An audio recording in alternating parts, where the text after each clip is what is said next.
বার বার বার বার বার আল্লাহ। আরে মিয়া কথা একটা মনো শত শতবার বলছে আল্লাহ, তাও বলছেন আল্লাহ, তাও বলছেন কোরআনে, তাও বলছেন জিব্রাইলের মাধ্যমে পাঠিয়ে, তাও বলছেন নবীজির জবানে। আর কেমনে বললে আপনি বুঝতেন? বলেন কতবার বললে? কুল ইন কুনতুম তুহিব্বুনাল্লাহ ফাত্তাবিউন, তোমরা যদি আল্লাহকে ভালোবাসতে চাও তো আমার নবী, আমার বন্ধুর অনুসরণ করো। এটা কোরআনের আয়াত কিনা? কথা বলেন না কেন?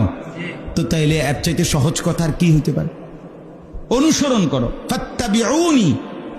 আল্লাহর নবীকে আল্লাহ বলছে, আপনি বলে দেন যে হে আমার উম্মত, আল্লাহকে পেতে হলে, আল্লাহর ভালোবাসা পেতে হলে, জান্নাত পেতে হলে, জাহান্নাম থেকে বাঁচতে হলে, গুনাহ মাফ করাইতে হইলে ফাত্তাবিউনি, আমাকে অনুসরণ করো।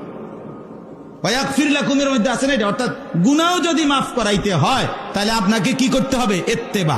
ইত্তেবার মধ্যে ভালোবাসাও আছে আল্লাহর, আপনার গুনার মাগফিরাতও আছে। ওয়াগফির লাকুম যুনুবাকুম, আল্লাহ তোমাদের গুনাহ মাফ করে দিবে। ইউহিব্বুকুমুল্লাহ, আল্লাহ ভালোবাসবে। কিসের মাধ্যমে? রাসূলুল্লাহ সাল্লাল্লাহু আলাইহি সাল্লামের কথা বলেন না। আপনারাও কি সবাই কালকেই তো আসছেন নাকি? তো তো আপনারা যেমন কোয়ান কেরুম করেন, আপনি জান চলে না মনে হয় যেন।